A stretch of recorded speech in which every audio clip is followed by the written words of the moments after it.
공승기가 묻고 그가 답하다 첫 방송이네요. 이 시대를 함께 살아가는 선배, 동료, 후배들인 그에게 공승기가 질문을 던지고 그의 답변을 통해서 우리 사회의 구심점 또 동력을 탐구해보는 프로그램입니다. 오늘 첫 그로 유석춘 전 연세대 사회학교 교수 모셨습니다. 안녕하세요, 교수님. 네, 먼 길 나오셨습니다. 감사합니다.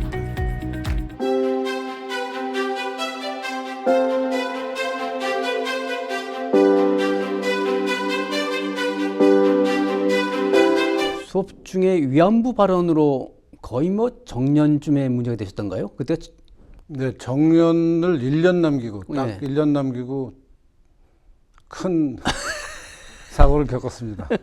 어떤 발언이 문제였죠?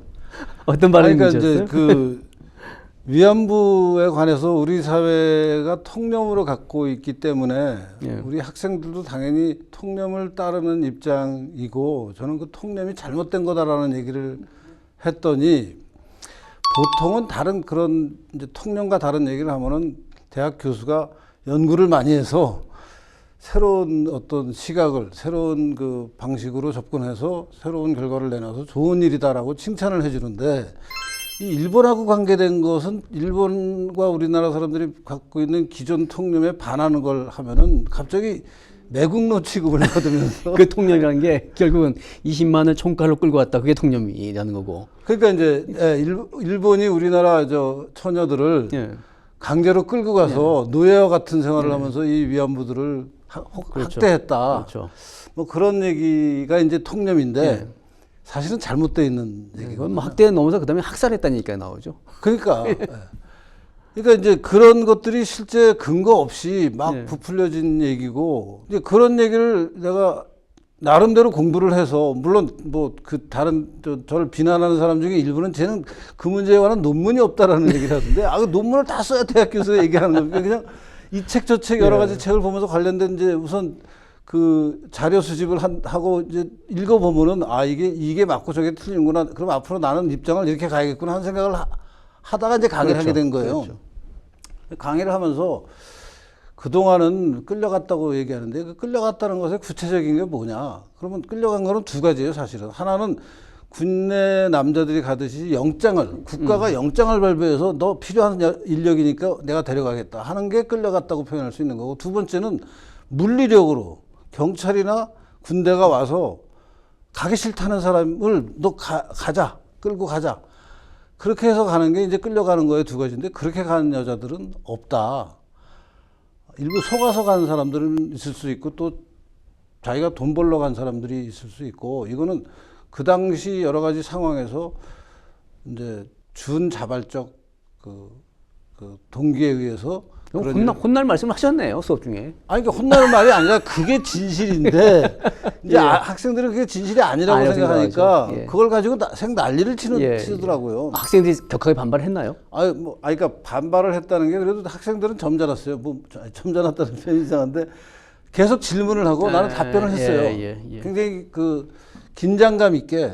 그렇지만 말하자면 매너를 어긋나거나 그 교수와 학생 사이에 지켜야 될 그 금도를 넘어서는 방식으로 그런 게 아니고 굉장히 또박또박 질문을 하고 난 또박또박 대답을 하면서 여러 가지 얘기를 했는데, 수업이 강의 제목이 뭐였습니까? 강의 제목이 발전사회학이라는 강의인데 이제 발전사회학이 사회학 분야에서는 제3세계 국가들이 제1세계 미국이나 유럽 같은 선진국가로 어떻게 발전할 수 있느냐, 발전을 하려고 그러는데 왜 발전을 못 하느냐, 뭐 그런 걸 가지고 이제 그 한 학기 동안 여러 가지 이제 사례를 공부하고 그 과정에서 위안부 얘기가 이제 그 과정에서 한국은 성공한 사례로 항상 나오죠.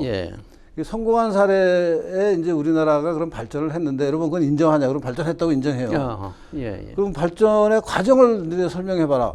만약에 여러분들이 생각하는 것 같이 조선 후기에 개판이었던 나라가 일제가 와서 더 우리를 억압해서 개판을 만들었는데 1948년 이후에 또 이승만이 또 태어나지 말아야 될 나라를 만들어가지고 박정희가 또 억압적인 나라를 해서 어떻게 발전하냐. 계몽군주 고종이 계몽군주 그냥 고종이 두수는 그냥 잘 발전시킬 나라를. 계몽군주 고종의 효과가 100년 넘게 지속돼서 한국이 발전했다. 이제 이렇게 이렇게 얘기를 하죠. 어떤 양반들은. 예. 아니 그래서 이게 우리나라가 발전했다고 인정하면 한국의 발전의 뿌리가 뭔지 예. 오늘날 번영하고 있는 대한민국의 뿌리가 여러분 어떻게 만들어지고 그게 어떤 과정을 거쳐서 오늘날 이렇게 세계에다가 우리가 성공했다고 자랑하고 돌아다니는 건지 설명할 수 있어야 되는 거 아니냐. 그러면은 여러 가지 문제가 있지만 우선 이승만 박정희에 대한 평가도 재평가돼야 되고 일제시대에 대한 평가도 재평가돼야 중요한 된다. 문제입니다. 네. 부한 말에서 갑자기 그러면 이 한 50년, 70년을 뛰어넘어가지고 대한민국이 발전한 것을 그럼 어떻게 설명할 거냐. 그 얘기를 했죠. 그래서 이제 일제시대에 뭐가 잘못됐냐고, 그동안 해석이 뭐가 잘못됐냐고 물어봐서 내가 몇 가지를 얘기를 했는데, 이제 예컨대 이런 걸 얘기했어요. 쌀을 뺏겼다고 얘기하는데, 그것도 일본 사람들이 우리나라 쌀을 사간 건데, 왜 뺏어갔다고 지금 국사학 분야에서 그렇게 가르쳐 가지고 학생들로 하여금 근거 없는 반일 감정을 갖게 하는 거 이거 잘못된 거다. 예. 두 번째 토지조사 사업으로 토지를 우리나라 농민들이 40%나 농지를 40% 수탈당했다고 가르치고 있는데 이거 전부 거짓말이다. 실제 조사해본 결과에 따르면은 토지조사 사업은 우리나라 사람들이 뭐 그게 양반이건 상면이건 자기들이 소유하고 있는 그 경작지에 또 자기들이 일하고 있는 경작지에 소유권을 누가 갖고 있고 소출은 얼마나 되고 이런 것을 정확하게 측정해서 말하자면 양전을 조선시대 개판으로 하는 것을 일제가 와서 제대로 해가지고 일제로서는 세금을 정확하게 매겨야 될 필요가 있으니까 그 조사 사업을 한 것이 토지조사 사업인데 우리나라 국사학자들 일부가 토지조사 사업을 통해서 한국 사람들이 법률적인 어떤 마인드가 없기 때문에 신고를 잘 못해갖고 신고를 못한 이유 때문에 조선총독부 이름으로 신고 안 된 토지를 다 자기들 이름으로 바꿨다라는 얘기를 했는데 그거 전부 거짓말이다. 그랬더니 거기까지는 그래도 그냥 내 말을 들어요. 그다음에 이제 노동자 우리가 보통 징용 같다고 얘기하는 일본으로 돈 벌러 간 노동자들도 사실은 월급 다 받고 일한 거 아니야 그랬더니 그것도 내 말을 그냥 자기들이 아는 거랑 좀 다르긴 하지만 받아들이더라고요. 마지막에 이제 여자들 문제. 여자들도 사실은 돈 벌고 간 거다. 근데 왜 그렇게 지나치게 그러는지 모르겠다. 뭐 이제 이런 취지로 설명을 했더니 전체 수업이 한 50명 정도 듣고 있었는데 30명 정도가 여학생이었어요. 그 여학생들이 이제 질문을 해야 되는 거예요. 엄청 열심히 질문. 아니 자기들이 듣기로는 그거 다 강제로 끌려갔다고 들었는데 왜 교수님은 그렇게 얘기를 하느냐, 근거가 있냐. 그래서 뭐 여러분들이 영화에서 보면 빨래터에서 이 빨래하던 여자들 끌고 가고 이런 거 다 거짓말이다.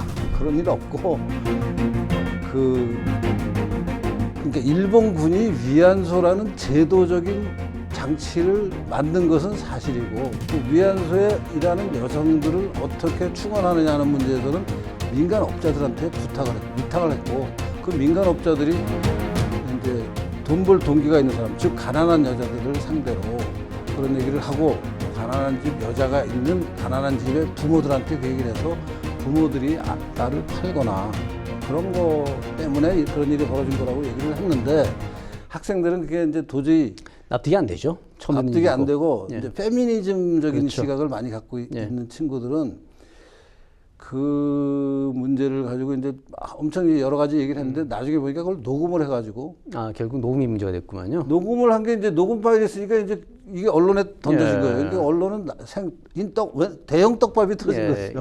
그래가지고 뭐 난리를 치고 나중에 이제 그게 막 보도가 되니까 고소고발하는 사람들이 나오고 이제 검찰이 조사를 시작을 하고 검찰이 이제 경찰한테 보내고 경찰이 조사를 하고 검찰이 조사를 하고 그러더니 사건 벌어진 지 1년 후에 기소를 했습니다. 징역 1년 6개월. 구형. 구형이 징역 1년 6개월. 그래서 이제 감옥에 가나 보다 그랬는데. 근데 그 과정에서 대학에서는 어떤 식의 조치를 했던가요? 그러니까 이제 대학은 하도 시끄러워지니까 이게 무슨 일인가 그러고 이제 들여다보기 시작하는데 마침 또 그 수업 들은 학생 중에 여학생 둘이 성적 모욕감을 느꼈다. 라고 하면서 학교에 무슨 센터가 있습니다. 성평등센터에다가 이제 그거를 이렇게 올렸어요. 그래서 이제 그 성평등센터가 학생들의 뭐 재소라 그러나 뭐 그런 게 있기 때문에 조사를 한다 그러면서 날 보고 출석을 하라 그러더라고요. 그래서 가서 이제 있는 대로 얘기를 했더니 그걸 가지고 뭐 자기들이 막 검토하더니 이거는 징계위에 회부를 해야겠다. 뭐 그래가지고 징계위에 넘겨서 징계위가 쭉 진행을 하는데 처음에는 징계위가 나를 그 위안부 문제에 관한 발언이 역사적 진실이냐 아니냐를 문제 삼았어요. 예. 근데 그거는 내가 이제 그 징계 거기는 이제 교수들이 예. 심사위원이고 뭐 저 변호사도 계시고 그러던데 그분들한테 그래서 내가 수업 시간에 얘기한 거는 이러이러한 근거가 있기 때문에 이거 갖고 문제 삼으면 학문의 자유를 학교가 침해하는 건데 말이 되는 거냐 그랬더니 그 문제에 대한 해명을 듣고 좀 고민을 하더라고요. 예. 고민을 하더니 근데 마침 당신은 성희롱도 지금 문제가 되고 있으니까 성희롱으로 아이고. 간다 이렇게 된 거야. 아이고야. 그래가지고 성희롱은 이제 중요한 게 여성이 모욕감을 느꼈다. 느끼면은 예. 언어 성희롱인 거예요. 여성이 하여튼 쳐다봤는데 남자가 여자를 쳐다봤는데 그 여자가 그 쳐다보는 시선 때문에 자기는 수치심을 느꼈다. 그러면 그 남자가 예. 성적 가해를 한 걸로 지금 그런 기준이더라고요. 세상이 그렇게 흘러가고 있죠. 피해자 중심주의에. 피해자 중심주의. 그래서 이제 내 경우는 수업 시간에 내가 한 여러 가지 그 위안부에 관한 얘기 중에 내가 궁금하면 한번 해볼래요라는 말을 했어요. 예. 근데 그게 뭐냐면 이제 여러분들 옛날이나 지금이나 매춘이라는 게 있고 그 매춘이라는 것은 뭐 맞아 동서고금에 다 있는 건데 일제 때라고 없었겠냐. 오늘날도 있지 않느냐. 오늘날도 불법화돼 있지만 현실로는 있다. 여러분 강남에 가면 뭐 그런 일 있지 않느냐. 그리고 내가 구체적인 오늘날의 매춘에 대한 거를 좀 얘기를 했어요. 그랬더니 뭐 그거는 다 인정을 하더라고. 그러면서 이제 그러면 오늘날도 그렇게 있는데 일제 때는 그게 없었겠냐. 일제 때는 더구나 공창제였다. 국가가 이 창녀촌을 공적으로 퍼블릭하게 인정해주는 시스템이 돌아가고 있었는데 그랬더니 이제 그래서 그 공간에 그 사회적 공간에 매춘하는 공간에 여자들이 들어가는 과정에서 벌어진 일이 그 위안부 우리가 알고 있는 그런 일들이다. 이제 그런 설명을 했더니 학생들이 안 믿으려고 그러는 거예요. 그래서 내가 궁금하면 여러분이 조사를 한번 해봐라, 연구를 한번 해봐라라는 취지로 말을 하다가 그냥 궁금하면 한번 해볼래요라는 말을 하게 됐어요. 그런데 그 말을 듣고 우리 수업 들은 학생 둘이 매춘을 해보라는 말로 들려서 자기는 그렇게 들었다. 모욕감을 느꼈다.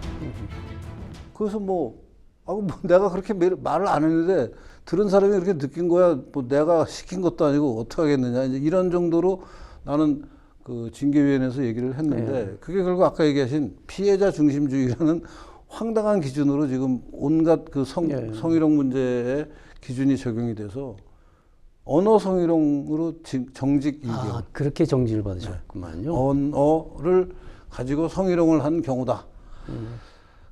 그 이유는 그 말을 들은 학생 중에 그렇게 진술하는 사람이 있기 때문에 성희롱에 해당된다. 뭐 이런 기준으로. 뭐 대학의 어떤 결정이 세태를 반영하는 기준, 세태를 반영하는 결정이었구만요. 저는 또 이게 예전에 마광수 교수 사건의 경우에는 마광수 교수 수업, 저도 기사를 봤습니다만 수업 도중에 영장이 집행됐다 이런 기사가 있고 구속영장 집행을 대학 캠퍼스에 들어가서 마구 해대는 이것은 무슨 뭐 국사본도 아닌데 그러네 정말. 그런 검찰이 태도도 참 웃기지만 대학이 이렇게 무력한가? 아니 근데 이 문제는요 사실은 그러니까 무슨 성적인 문제로 정말 무슨 예컨대 뭐 요새 그 여러 가지 사건 나오는 거 있잖아요. 그렇죠, 뭐 그렇죠. 성희롱 예, 진짜 그 문제가 되는 그런 일이면은 뭐 그렇죠. 변명의 여지가 없는 예. 건데 이거는 강의의 주제가 그 내가 제시한 주제도 아니고 얘기를 하다 보니까 학생들이 계속 질문을 해서 답변하는 과정에서 이제 매춘이란 게 어떤 거고 뭐 매춘의 역사가 어떻고 뭐 우리나라에 그러면 그 위안부하고 매춘은 이런 관계가 있고 이런 설명을 했는데 받아들이질 않고 알아듣지를 않는다고 생각이 들어서 그러면 여러분이 연구를 해보라는 취지의 말을 하면서 내가 궁금하면 한번 해보세요라는 말을 한 건데 매춘을 해보라는 걸로 거기서 큰 뭐 오해가 아니 근데 생기고 그렇게까지 이게 정직 1개월이 되는 건지는 모르겠는데 이게 또 되게 재밌는 게 이게 겪어보니까 알게 된 건데 성희롱으로 말하자면 일종의 유죄라 그러나 징계를 하려면은 최소한이 정직 1개월 중징계예요. 그러니까 성희롱은 경징계나 견책 뭐 이런 게 없더라고요. 문제가 되면 심각해진다는 네, 거죠. 문제가 되면 무조건 중징계고 문제가 안 되면 아예 없는 거고. 어쨌든 이제 그 문제는 그렇고 1심 판결이 내려졌죠. 1년 6개월 구형에 대해서. 그러니까 1심은 이제 검찰이 기소한 이유는 이제 이 성희롱하고는 상관없는 예, 또 예. 쟁점이 위안부가 강제로 끌려갔는데 유석춘 너는 위안부들이 돈 벌러 갔다고 얘기해서 위안부들의 명예를 훼손했다. 예. 가 가장 중요한 했고. 쟁점이었고, 두 번째는 내가 그 강의실에서 이제 정대협이나 윤미향 같은 사람들의 얘기를 하면서 그 사람들이 그런 얘기를 하는 것은 북한하고 연관이 돼 있다. 예. 종북적인 어떤 네트워크하고 연관이 있는 일이다라고 했더니 이제 그것도 검찰이 기소를 했어요. 예. 그것도 이제 그것도 명예훼손이죠. 명예훼손이다. 예. 정대협의 명예훼손이었고. 정대협이랑 윤미향에 대한 명예훼손이다. 세 번째는 내가 그런 얘기를 했어요. 이제 여러 가지 얘기를 하다가 그 위안부 할머니들이 이제 증언이 옛날에는 이래 했다가 지금은 이러이러하다. 옛날에는 주로 이제 돈 벌러 갔다는 걸 인정하는 얘기를 하다가 예. 나중에 90년대 넘어오면서부터 이제 강제로 뭐 강생이 들어가죠. 네, 총을 들이대서 내가 끌려갔다라는 식으로 이제 예. 증언이 바뀐 사실을 내가 얘기했고 학생들도 그걸 알고, 그렇게 그러면 증언이 바뀐 이유가 무엇이냐는 얘기가 나와서 내가, 여러분들은 잘 모를지도 모르지만 나는 그 이유가 정대협이 위안부 할머니들을 모아놓고 나눔의 집 같은 거를 운영을 했잖아요. 그렇죠. 무슨 쉼터 이런 거. 쉼터. 예. 그래서 그런 데서 같이 먹고 자게 하면서 자꾸 자기들 입장을 반복해서 얘기하고, 또 그 사람들이 자랑하는 수요 집회라는 게 지금 30년 넘게 매주 수요일 날 같은 장소에 모여서 할머니들을 모셔다 놓고 자기들 연사들이 거기 얘기하게 하고 할머니들한테 또 그거 장단 맞추는 얘기를 하게 하고 하는 것이 교육이다. 그래서 정대협이 교육을 시켜서 그렇게 바꾼 거다라는 얘기를 했더니 예. 그것도 또 명예훼손이다. 예. 그래서 명예훼손으로 세 가지 이제 기소를 당해서 예. 징역 1년 6개월 너 갔다 와야 된다는 얘기라서 아 그게 아니다 그러면서 이제 온갖 자료를 들이댔는데, 근데 재판부가 보고 아 이게 이렇구나 재판부도 사실 공부 많이 했을 거예요. 학습이 됐죠. 네. 근데 이제 공부를 많이 했는데 판결은 나중에, 그러니까 유석춘이 얘기한 게 역사적 진실에 부합한다. 그래서 죄가 없다라는 판결을 안 하고 학문의 자유로 저 정도 얘기할 수 있다. 그렇게 해서 이제 죄가 없다. 예. 다만 죄가 있는 것은 정대협이 위안부들을 교육해서 위안부들이 증언을 바꿨다라는 말은 여전히 명예훼손 같다. 정대협을 명예훼손한 것 같다. 그래서 그 부분에 대해서 지금 항소심에서 또 다퉈야 됩니다. 한동안 정치권하고도 좀 밀접한 역할을 하셨죠. 그러니까 제가 그 칼럼을 좀 이제 그 신문에 자주 썼었습니다. 뭐 그랬더니 이제 정치권에서 저를 좀 유심히 보다가 박근혜 대통령이 탄핵되고 나서 예.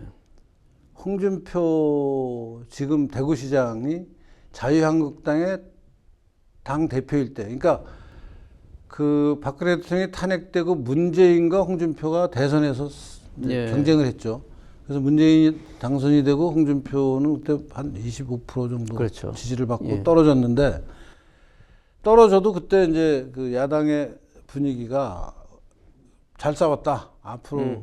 그래서 이제 전당대회에서 홍준표 대표가 당대표가 됐습니다. 그때 예. 이름이 당이 자유한국당이었는데, 자유한국당 당대표 홍준표가 이제 당을 좀 바꿔야겠다고, 요새 많잖아요. 뭐 혁신이, 뭐 비대위. 예, 예. 그래서 이제 그때도 혁신이가 꾸려지면서 혁신위원장으로 누구를 할까 그러다가 이제 저한테 제안이 와서 예. 제가 한번 해보겠다고 멋모르고 가서 열심히 했는데 별 뚜렷한 그 성과를 못 얻어서 그 경력을 얘기할 때 되면 그렇게 좀 죄송스럽습니다. 그러면 그 성과를 못 이루신 내용이 유 교수님의 기책사유인가요? 아니면 정치하는 양반들의 기책사유인가요?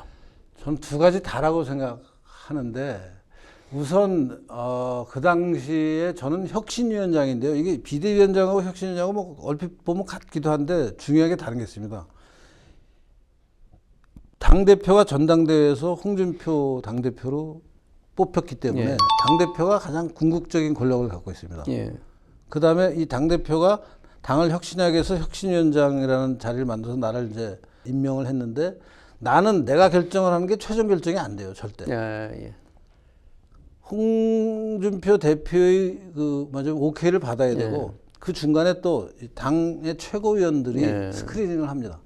그러니까 사실은 요새 비대위원장이 되면 최고 결정을 할 수 있어요. 예. 근데 혁신위원장은 아하. 안 돼요. 예, 예. 근데 이제 구조적인 그때 제가 역할을 한 게 혁신위원장이기 때문에 예. 홍준표의 그 최종적인 어떤 오케이를 받아야 되는 조건 아래 있었고, 그걸 또 가려면은 당의 최고위원회를 통과해야 되고 하는 조건 때문에 여러 가지를 좀 시도를 했는데 못했고요. 성공을 못했고, 가장 지금 와서 돌이켜 보면은 그때 이걸 제대로 해놨으면 참 좋았을 때 하는 게, 제가 그때 보수 우파가 너무 지리멸렬한데 이유는 이거 현대사를 너무 모른다. 예, 예. 그리고 정치적 어떤 지향, 이념 이런 거에 대한 게 너무 없고, 가치를 지향하는 거에 따라서 당을 움직이는 게 아니라 그냥 이합 집산하고 그때그때 이해관계로만 몰려다니는데 이거 안 된다라는 주장을 세게 했어요. 그랬더니 네 말이 맞다는 얘기까지 나오고, 홍 대표가 혁신위원장이 하자는 대로 합시다. 그래서 제가 제안한 게 당의 정치학교를 제대로 만듭시다. 아하. 그래서 연수원 뭐 이런 시설이 있으니까 거기 정치학교를 만들어서 당원에서부터 당 대표까지 다 일정한 기간 같은 교육, 심화과정 이런 걸 다 만들어가지고 그 졸업장을 받아야 공천 신청도 할 수 있고, 예. 또 뭐 이런 거를 좀 하자고 했더니 예, 예. 홍 대표가 좋다 그랬어요. 예. 그리고 뭐 당 최고위에서도 하자 그랬는데, 막상 회의 때는 오케이 하는데 구체적인 이제 프로그램에서 예산이 필요하고, 그다음에 그 예산에 따라서 이제 이걸 제도화하겠다고 하니까 당 사무처가 안 움직여요. 그러니까 말로는 혁신위원장이 하세요 그러고 예산을 줘야 할 거 아니에요. 예산을 달라 그러면 뭐 이래저래 안 된다는 거야. 예산 없이 무슨 일이 돌아가요. 그래서 이제 그러면 이제 홍준표 대표한테 가는 거죠. 이거 뭐 이 대표님이 어떻게 된 거예요? 왜 엊그제 얘기할 때고 달라요? 그러면 뭐 알아봅니다. 아이고 왜 혁신위원장이 하자는 거 안 됩니까? 그러면 또 사무처에 아이고 그때 할 겁니다. 뱅뱅뱅뱅 돌리는 거예요. 결국 그게 뭐 어떤 병폐. 그러니까 결국은 혁신위원장이 하자고 해도 안 되는, 사무처가 안 움직이는 거죠. 안 돌아가는 거죠. 당대표가 하자 그래도 안 하는 거예요. 그러면 한국 정치가 희망이 있나요? 희망이 없으면 안 되죠. 이 나라가. 그동안 우리나라가 발전한 과정을 보면은 뭐 이승만 때는 하기야. 순대로 왔어요. 예, 뭐 예, 그때도 예. 계속 극한 대립이었고, 예. 박정희 때도 마찬가지였고, 그 이후에 계속되는 그렇죠. 위기를 예. 뚫고 나온 게 한국 정치인데, 그럼에도 불구하고 그동안의 과정에서는 그 위기 때마다 그 뚫고 나오는 인물, 그 옆에 조연들이 그럼직한 사람들이 있었죠. 네. 지금은 뭔가 저는 좀 그런 인물이 너무나 안 보여요. 예. 그러니까 예컨대 뭐 조국이 인물입니까 지금? 이재명이 인물입니까? 이 사람들을 보고 인물이라고 그럴 수 없는 거 아니에요.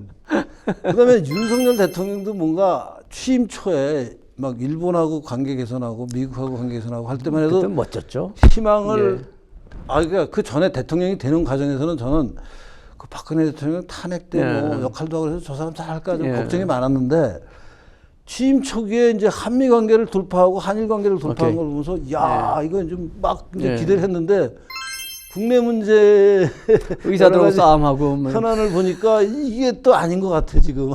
죽겠어요. 그래서 이 한국 정치가 뭔가 바뀌어야 되는데 인물이 너무 없는 거예요. 예. 윤석열 대통령도 그러죠. 한동훈 비대위원장도 인물 그 기대를 많이 받았는데 2인자로서의 처신에서 저는 조금 아쉬웠어요. 지금 제가 보니까 이것이 있으면 눌려 있는 같은 느낌이. 눌려 있기도 하고.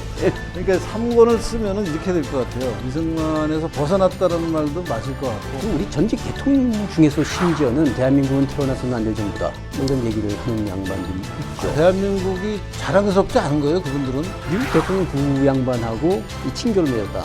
이 부분 가지고는 참 그런 재주는 용하다고 이런 얘기가 나오더라고요. 가서 들이대니까 만나준 거예요.